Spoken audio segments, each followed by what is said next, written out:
देश में 3 लोग इतने महान हुए जिन्होंने शिक्षा पे बहुत जोर दिया। अब हुए तो बहुत लोग महान हैं। भगवान तथागत बुद्ध ने तो कहा बुद्धं शरणं गच्छामि, पहली बात में ही उन्हें शिक्षा पर जोर दिया। सबसे पहले आपको शिक्षित होना पड़ेगा। चंद्रगुप्त मौर्य ने अपने जमाने में विश्वविद्यालय खुलवाए थे। उन्होंने बड़ा शिक्षा पे ध्यान दिया था। मौर्य वंश में शिक्षा बहुत तेज थी, बहुत अधिक थी। मौर्य काल के समय ये आपने नालंदा विश्वविद्यालय का नाम सुना होगा ना। जब ये मौर्य काल का समय था उस समय विदेश के लोग भारत में यहाँ पढ़ने आते थे। आज ठीक उल्टा हो गया, आज भारत से लोग विदेश में पढ़ने जाते हैं। सोचिए शिक्षा का स्तर कितना नीचे चला गया। विदेश के लोग भारत में डिग्रियां हासिल करने आते थे और आज भारत के लोग विदेश में जा रहे हैं। भगवान बुद्ध के बाद चंद्रगुप्त मौर्य जिन्होंने शिक्षा पर बड़ा ध्यान दिया। उसके बाद में शिक्षा का पतन कर दिया गया। जब शिक्षा का पतन किया गया, क्योंकि किसी को अगर गुलाम बनाना होता है तो सबसे पहले उसकी शिक्षा को खत्म किया जाता है। अगर किसी को भी गुलाम बना के रखना है तो कोई क्यों पढ़ाएगा? अगर वो पढ़ जाएगा तो फिर प्रश्न करेगा। इसलिए सबसे पहला काम है उसे पढ़ने नहीं दिया जाए। इसलिए बीच में शिक्षा को खत्म किया गया। कब किया गया? जब भगवान बुद्ध के धम्म को खत्म किया गया। मौर्य काल के बाद बृहद्रथ मौर्य आखिरी मौर्य वंश के सम्राट थे और बृहद्रथ मौर्य की हत्या पुष्यमित्र शुंग नाम के एक ब्राह्मण ने की।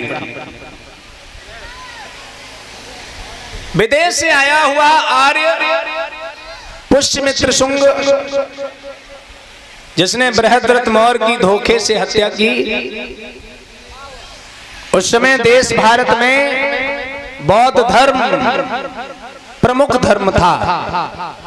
ये देश आज भी लोग बुद्ध की धरती इसीलिए कहते हैं। सबसे प्राचीन समय में मौर्यों के समय में ये संपूर्ण भारत ही नहीं, भारत के सिवाय जिसे आज पाकिस्तान कहते हो और नेपाल कहते हो, बांग्लादेश कहते हो, श्रीलंका, चीन, जापान, थाईलैंड, इंडोनेशिया, बर्मा, ये सभी देश भारत में ही आते थे। लेकिन विदेशियों का जब इस देश पर अधिकार हुआ तो धीरे धीरे विदेश नीति के द्वारा उन्होंने इस देश के टुकड़े पर टुकड़े करते करते करते करते आज तक देश के टुकड़े हो रहे हैं। और फिर भी कुछ लोग देश के टुकड़े करने की बात कर रहे हैं। आज भी कुछ लोग देश के विभाजन की बात कर रहे हैं। चंद्रगुप्त मौर्य ने इस देश को अखंड बनाया था। उसके बाद इस देश में इतने मूर्ख पैदा हुए जिन्होंने अखंडता का बात करके और देश के टुकड़े किए। कहा तो ये था कि हम अखंड भारत का निर्माण करेंगे और देश के टुकड़े कर दिए। देश में से नेपाल बना दिया, देश में से श्रीलंका बना दिया। ये सभी देश के ही प्रांत थे, लेकिन ये अलग अलग देश हो गए।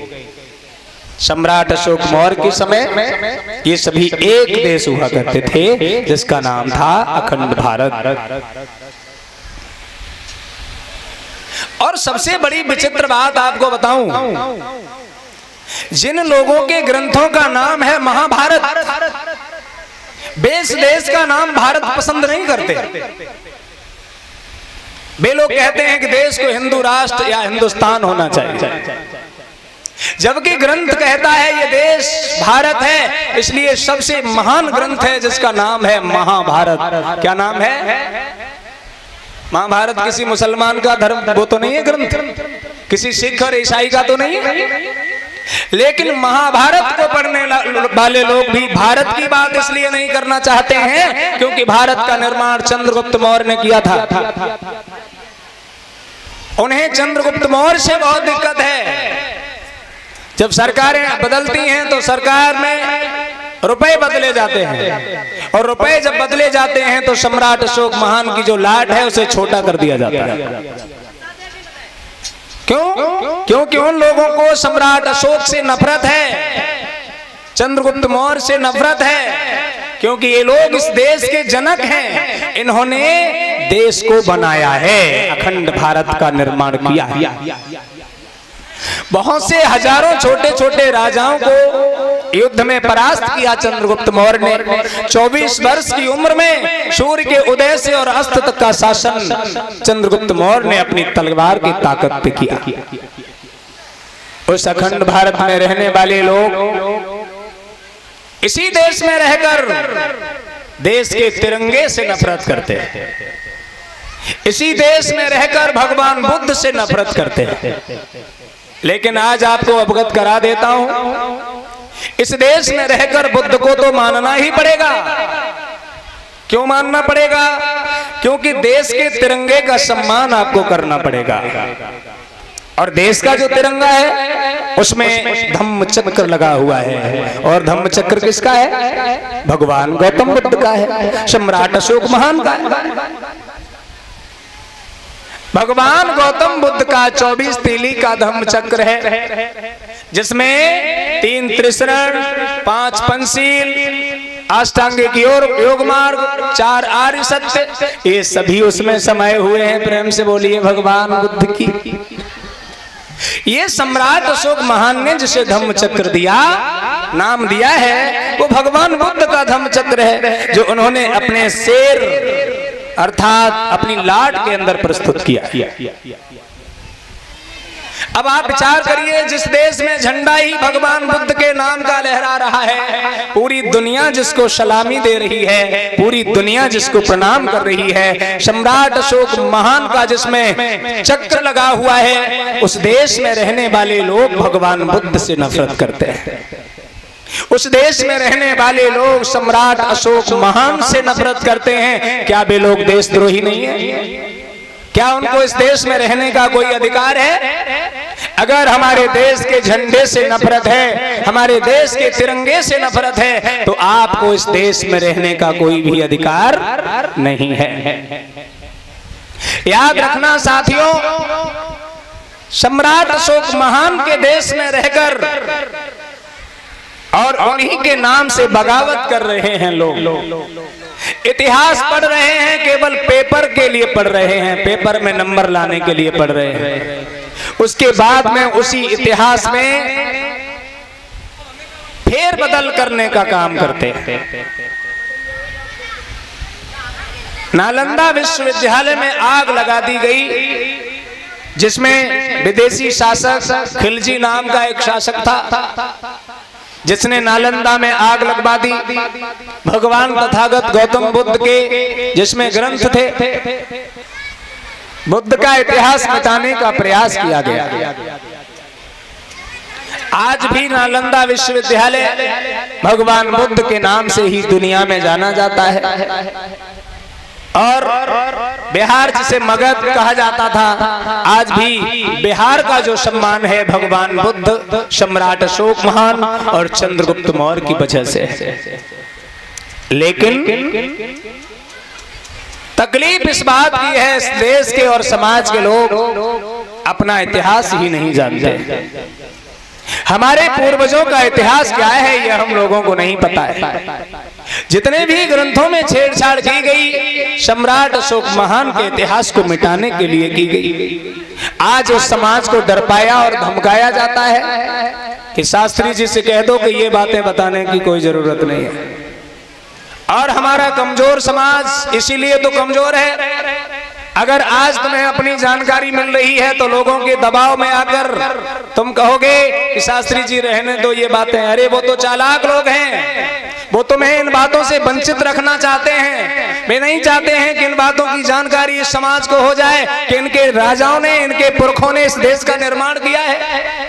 वे तो आपको झूठी कहानियां सुनाएंगे कि भरत के नाम से भारत पड़ा।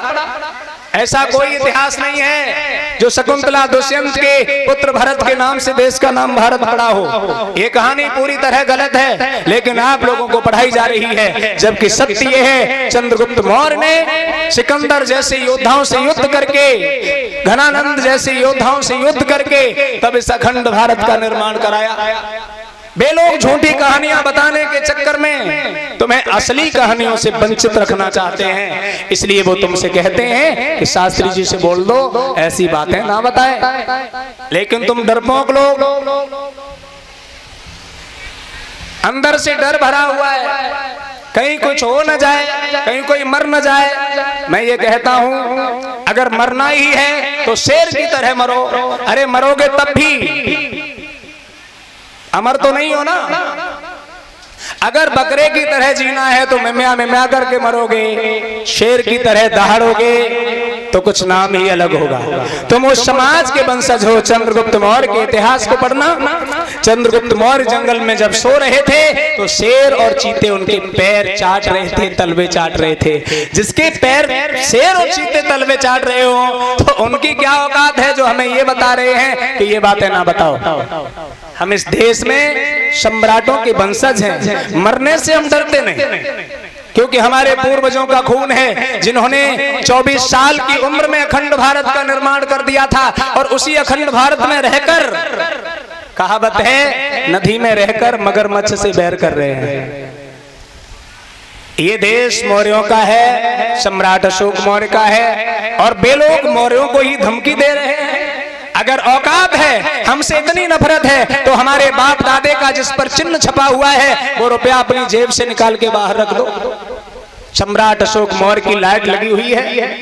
अगर इतनी नफरत है तो इस देश का तिरंगा है, उस पर हमारा धम्म चक्र लगा हुआ है।